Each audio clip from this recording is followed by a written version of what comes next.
माता, हमने आपके पुत्र को प्रत्येक स्थान पर ढूंढा, किंतु वो कहीं नहीं दिखे। ये प्रथम अवसर तो नहीं है जब वो कहीं चला गया है। उसे उचित प्रकार से हम सब मिलकर ढूंढ ही लेते हैं। नंदी, शीघ्रता करो, वैकुंठ जाओ, कोई ब्रह्मलोक में जाकर देखो। संभव है वहीं गया हो। जी माता।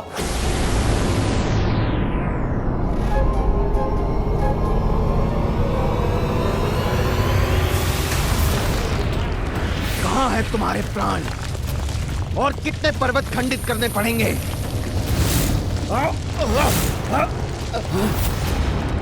एक एक पर्वत को ध्वंस करने में बहुत समय निकल जाएगा। हमें ये सभी एक ही बार में ध्वस्त करने होंगे, क्योंकि भोर होने पर तो पिताश्री मेरे प्राण अपने समय बुला लेते हैं। और यदि वैसा हो गया तो मेरे प्राण हरने के लिए क्या करेंगे आप? महादेव से कैसे लेंगे उन्हें? उचित कहा ना? नहीं नहीं, यदि तुम्हारे प्राण लेने में उनके समक्ष पहुंच भी गया तो कहीं वो अपना तीसरा नेत्र खोलकर मेरे ही प्राण न ले लें। तुम्हारा सुझाव उचित है, एक ही बार में सब नष्ट भ्रष्ट कर दूंगा। अपने हाथों से लूंगा तुम्हारे प्राण।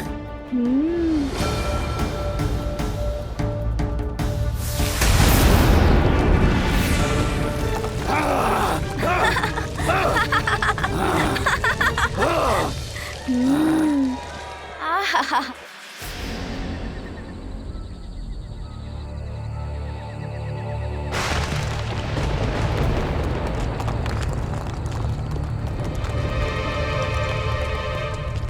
ये क्या हो रहा है वहां? उन पर्वतों से इतना धूम्र कैसे उठ रहा है? कहीं ये माता पार्वती के नंदन की कोई क्रीड़ा तो नहीं? नहीं, यदि वो वहां है तो अवश्य किसी संकट में है। जो भी है, मुझे माता पार्वती को बताना होगा। इतने पर्वत समतल कर दिए मैंने, स्वयं भी आहत हुआ हूं, किंतु इसके प्राण मेरे हाथ नहीं आए। हाँ, सभी पर्वत धूल में मिला दिए मैंने, फिर भी तुम्हारे प्राण नहीं मिले मुझे। दुष्ट बालक, सत्य कहो, कहाँ है तुम्हारे प्राण? अन्यथा क्या हाँ, तुम मेरे प्राण हर लोगे? हाँ। कितनी बार कहोगे ये? अच्छा एक बात तो बताओ, इतनी बार हर लूंगा बोलते हो, एक बार भी हर महादेव या मेरे मामा जी श्री हर ई की महिमा में क्यों कुछ नहीं बोलते? संभव है तुमको वो प्राप्त हो जाए जिसकी तुम्हारे जीवन को आवश्यकता है। टक टका टक टक, शुभता का कंटक, वज्रांतक को बस तुम्हारे प्राण हरने की आवश्यकता है। तुम्हारा ध्यान तो मेरे प्राण में ही अटका हुआ है। अवश्य ले लेना मेरे प्राण, किंतु ये तो बताओ प्राण होता क्या है, उसका क्या महत्व है और मेरे प्राण से तुम्हें क्या लाभ होगा? इतना भी नहीं जानते बालक कि प्राणों से ही जीवन है। मैं तुम्हारे प्राण हर कर तुम्हें तुम्हारे जीवन से वंचित कर दूंगा। ओह, अब समझ आया मुझसे कहाँ भूल हुई। भूल? कैसी भूल? शीघ्र बताओ। देखो ना, बालक बुद्धि से इतना भी नहीं सोच सका मैं कि मेरा जीवन तो मेरे माता पिता से ही है, इसलिए मेरे प्राण भी वही होंगे जहाँ वो हैं। तो अवश्य पिताश्री ने मेरे प्राण अपने निवास कैलाश पर्वत में ही छुपाए होंगे। आप तो मुझे वहीं ले चलिए, मैं वहाँ पहुँचकर आपको अपने प्राण दे दूंगा। कैलाश पर्वत महादेव का निवास स्थान, वहाँ जाना तो मेरे लिए संकट उत्पन्न कर सकता है। कहीं ये बालक मुझे पुनः मूर्ख तो नहीं बना रहा?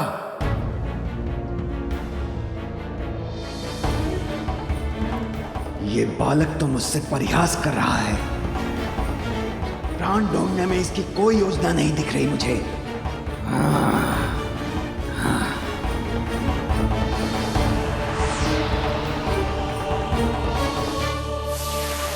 अरे अरे, कैलाश तो वहाँ पीछे है। अब कहाँ लिए जा रहे हो मुझे? अरे वो क्या था? क्या हुआ माँ? आपने कुछ देखा क्या? हाँ पुत्री, संभव है कि वो वहाँ है। मैंने वहाँ कुछ हिलते हुए देखा। हमें वहां देखना चाहिए।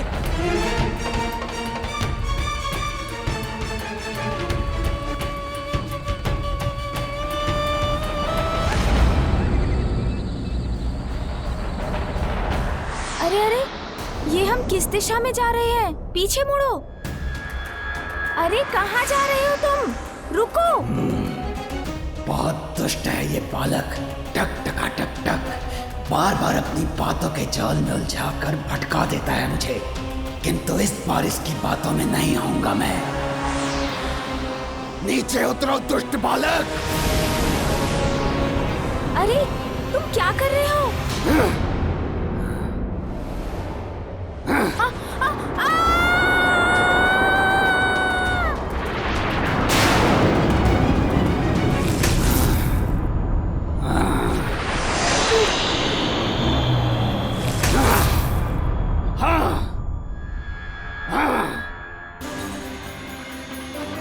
टक टका टक टक। शुभता के कंटक वज्रांतक के साथ क्रीड़ा करना चाहते हो ना तुम? तो आओ, अब करो क्रीड़ा। अब वज्रांतक तुम्हें अपनी क्रीड़ा से परिचित कराएगा। अभी ज्ञात हो जाएगा कहाँ है तुम्हारे प्राण। मुझे इससे बचने के लिए कुछ और करना होगा, अन्यथा ये वास्तव में मेरे प्राण हर लेगा।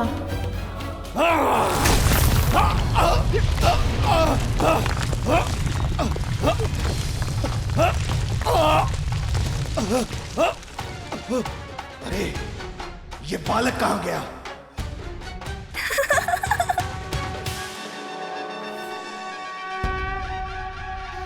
दोस्त, तुम वहाँ हो? हाँ, मैं तो यही हूँ।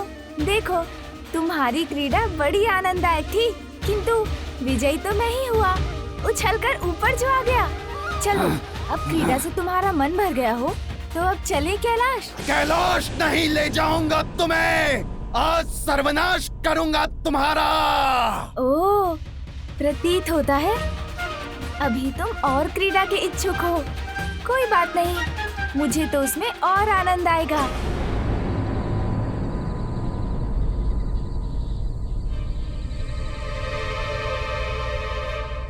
क्रीड़ा नहीं बालक, अब पीड़ा सहने के लिए तैयार हो जाओ। तुम्हें मृत्यु प्रदान किए बिना मैं रुकने वाला नहीं हूँ।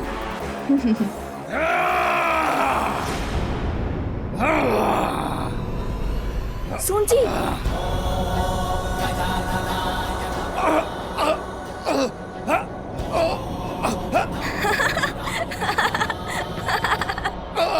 अरे ये क्या? ये वायु का झोंका, इससे तो मेरे नेत्र बंद हो रहे हैं और दृष्टि बाधित हो गई मेरी।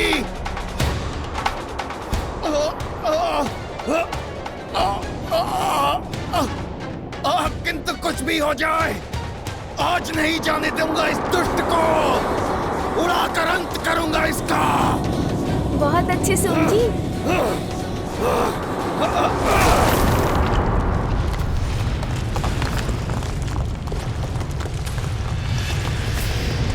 ये कैसी भयानक ध्वनि? मेरा पुत्र सुरक्षित तो है ना? को आशंकाओं से विचलित हो रही हूं मैं। अपने पुत्र को पुनः नहीं खो सकती मैं।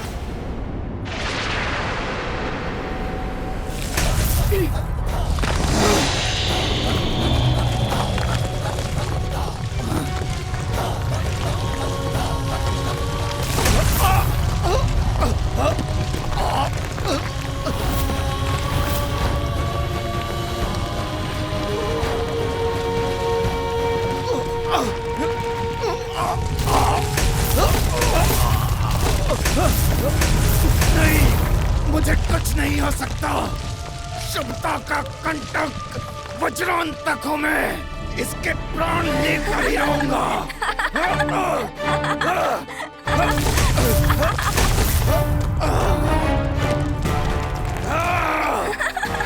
बालक, बहुत हुआ तुम्हारा छलावा। अब मैं अत्यंत ही सावधान रहकर तुम्हें पकड़कर मसल कर रख दूंगा।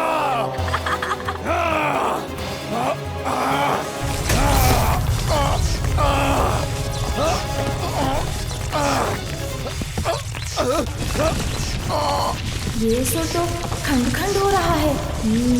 इसे तो पूर्ण रूप से खंडित कर सकता हूँ मैं। अब तुम नहीं बचोगे बालक। सोन जी, हम मिलकर कुछ करें।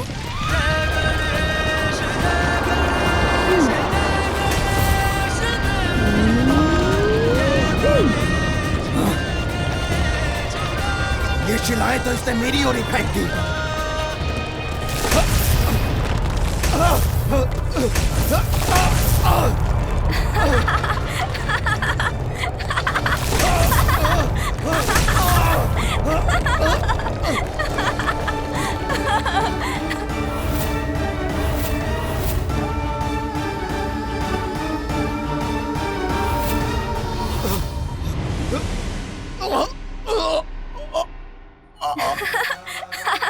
कितना आनंद आया ना सोन जी।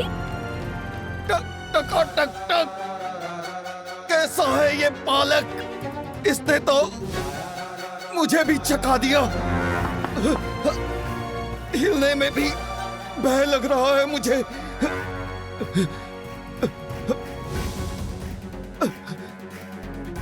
हिलने से भी डर लग रहा है मुझे। यदि थोड़ा सा भी हिला तो खंडित होकर बिखर जाऊंगा। क्या हुआ असुर जी? मेरे प्राण नहीं हरेंगे क्या? उड़ेंगे भी नहीं क्या?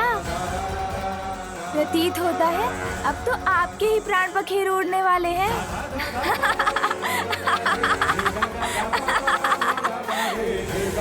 सोन जी,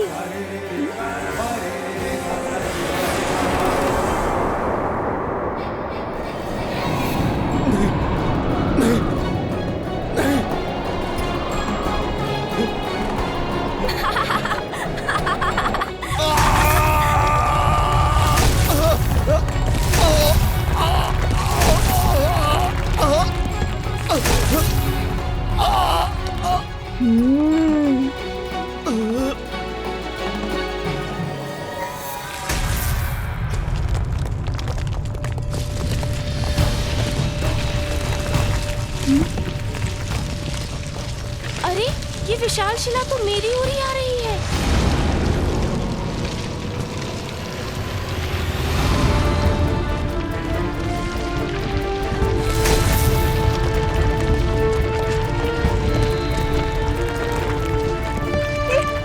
ये शिलाएं कहाँ से गिर रही हैं?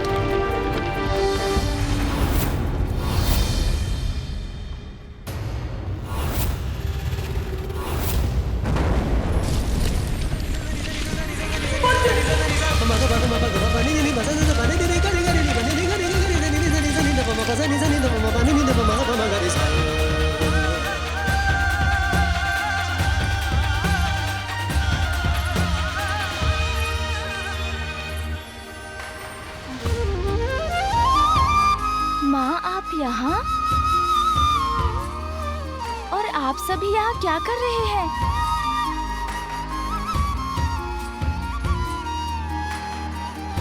क्या हुआ था तुम्हें? तुम यहाँ कैसे पहुँच गए? मैं कुछ नहीं बोलूंगी पुत्री, किंतु उचित है, चुप रहूंगी मैं कुछ नहीं बोलूंगी। चलो पुत्र, कैलाश वापस चल।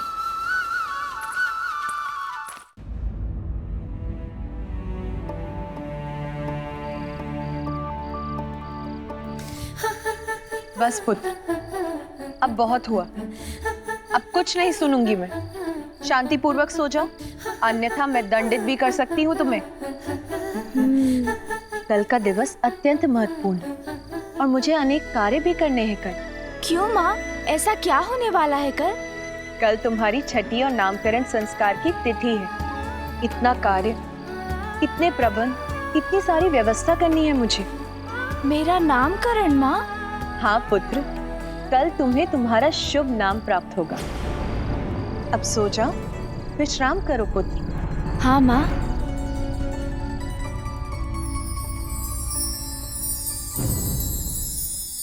आप सभी को प्रणाम। आप सब अभी भी यहाँ हैं। आप सभी को तो विश्राम करना चाहिए था। कल भोर में हमें यात्रा जो करनी है। यात्रा? कैसी यात्रा सची? कहाँ जाना है हमें? आप भूल गए स्वामी, कल पार्वती नंदन की छठी और उनके नामकरण के उत्सव का आयोजन है। हमारा जाना आवश्यक है। देवी पार्वती के पुत्र की नामकरण की तिथि है, तो आप क्या चाहती हैं? हम समस्त देवता अपने कार्यों को छोड़कर उस गजमुख के नामकरण में पहुंच जाएं।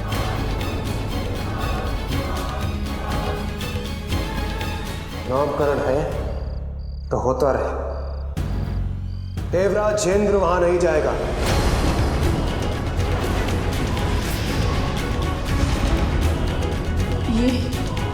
ये स्वामी क्या कह रहे हैं?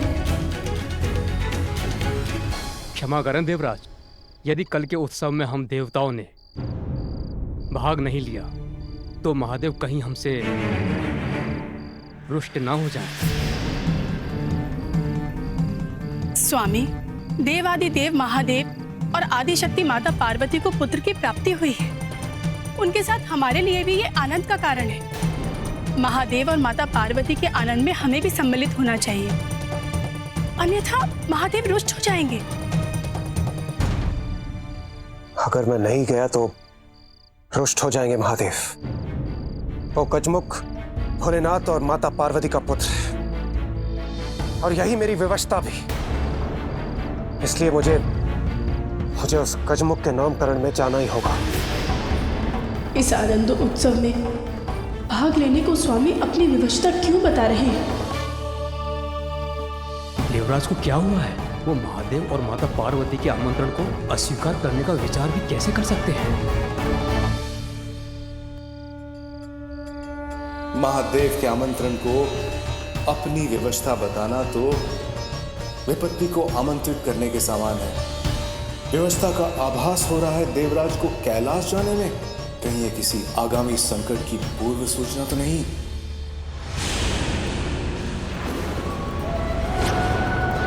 अंत होगा उस बालक का, निश्चिंत होऊंगा मैं, और मेरे प्रभाव से सर्वत्र अंधकार का होगा विस्तार।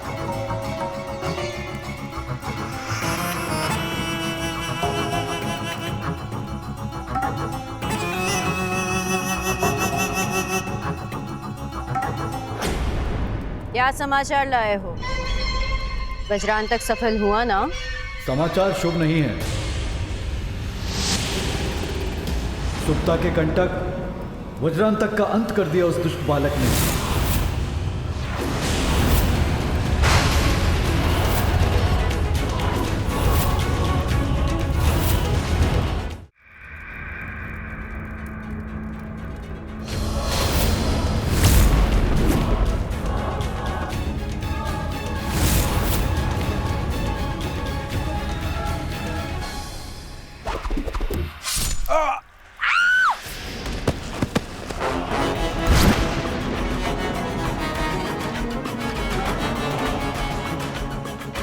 बस अब मैं स्वयं जाऊंगा।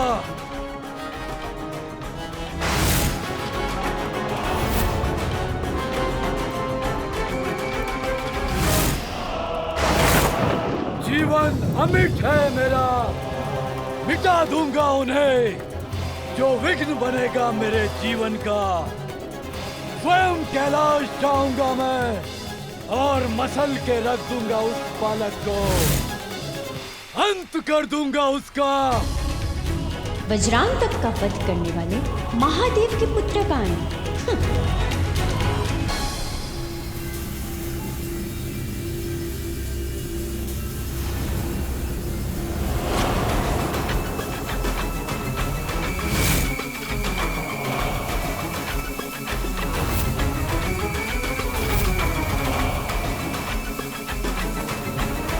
मेरी ढाल है ये मेरा मायावी कवच, सभी संकटों से मेरी रक्षा करेगा।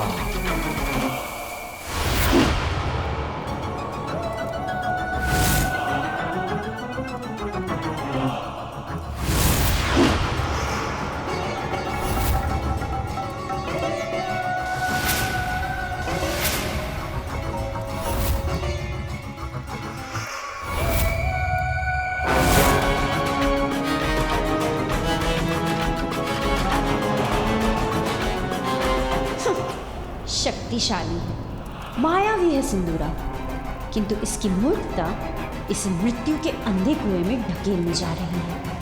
कितने भी कवच धारण कर ले, कैसे भी खड़ग उठा ले, किंतु ब्रह्मदेव के वचन नहीं झुटलाए जा सकते।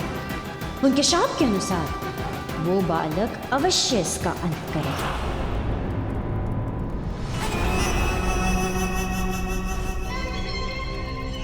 अच्छा ये वहां ये अपने प्राणों से मुक्त होगा और यहाँ मुक्ति मुझे मिलेगी इसके आतंक से।